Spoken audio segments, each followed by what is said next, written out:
kondisi seperti itu mereka terus kemudian lebih bangga dengan kelompoknya dibanding dengan Islamnya. I see. Jadi itu kayak bentuk komunitas gitu sih jadinya. Iya. Cuma gue penasaran gini, tadi kan Menarik. gimana kalau komunitas itu berhasil dilegitimasi walaupun bukan atas nama Islam. Oke. Misalnya, gue nggak tahu ini tepat atau enggak ya. Lu kan nonton Heretic kan? Yeah. Misalnya Kristen nih, Christianity ke Mormon. Iya banyak banget alirannya. Misalnya kayak gitu, itu kan kayak spin-off-nya. Itu cabang apa spin-off ya? Oke.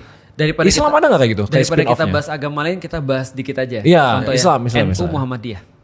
Bagus Tapi kan? itu bukan spin-off. Nah. Maksudnya spin-off tuh dia Nah. saking berbedanya nih, dia nggak mau klaim dirinya sebagai Islam lagi, tapi jadi kayak satu aliran baru Ya, yang misalnya Islam. independen. Tapi padahal sebenarnya masih kelihatan Islam, tapi dia udah nggak mau. Oh, enggak, gue bukan Ya, Islam. berasal usul Islam, tapi dia udah mengaku yang Misalnya lain. Islam, Oke. Islam apa gitu. Coba ya, efeknya sama. Heeh. Lu pasti belum tahu. Contoh ya, lu tahu pendirinya Muhammadiyah siapa? Nggak tahu. Muhammad. Namanya Imam, namanya Muhammad. benar sih. Oh benar. Kiai Haji Muhammad ya. Ahmad Dahlan. Dahlan. Ahmad Dahlan. Ahmad tuh nama lain Muhammad. Iya. Ahmad Dahlan. Oke. Kiai Haji Ahmad Dahlan itu musolanya pernah dibakar sama orang-orang Muslim, Astaga, kenapa? dianggap sesat. Oke. Padahal dia nggak sesat. Hah. Hanya salah paham saja. Oke, itu terjadi ya. Itu berarti pernah terjadi. Yang bakar siapa? Mengatasnamakan Islam juga.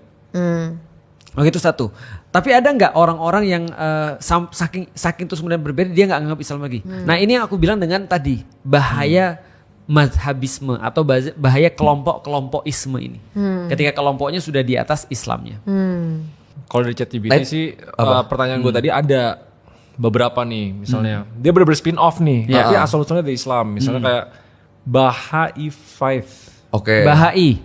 Bahai Faith. Ah. Berakar dari gerakan babi, tapi AI-nya kayak gini ya. Iya. Di Persia abad 19. India. Yang munculnya dari lingkungan Syiah. Heeh. Akhirnya breakpoint teologisnya mengakui nabi atau manifestasi baru setelah Muhammad. Oke. Terus ada lagi Druze. Druze Iya. muncul dari cabang Ismailiyah Syiah Syiah. abad sebelah. Betul. 11. Itu yang Ismaili yang assassin tadi. Oh itu. Iya. Terus ada Nation of Islam. Oh, Amerika. Gerakan Afrika Amerika abad 20 di AS. Iya. Teologi rasial. Oh ini banyak nih Ahmadi Religion of Peace and Light gitu-gituan. Betul. Nah, itu Tapi adalah mereka terlegitimasi nggak? Apa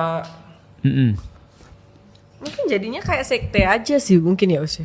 Ya kalau udah keluar dari Islam yang benar-benar begitu sebenarnya iya. ya. Tapi sekte. aku baru tahu ternyata di Islam tuh terpecah menjadi 73 golongan. 73. Akhirnya kita sampai ke sana juga ya. Oh dari tadi mau sampai sini nggak? Belum. Tadi kita mau bahas itu terus sampai ke sini.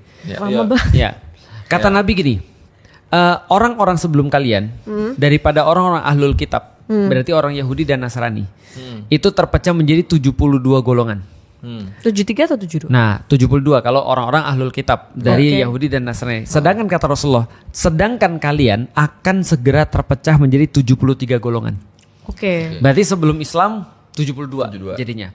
Dan kalian orang-orang muslim akan terpecah menjadi 73 golongan. Ketika dikatakan seperti itu, Rasul melanjutkan, di antara 73 itu hanya satu yang masuk surga golongannya, yang 72 yang lain masuk neraka. serem ya kalau gitu ya? Ini nah golongan sama aliran beda.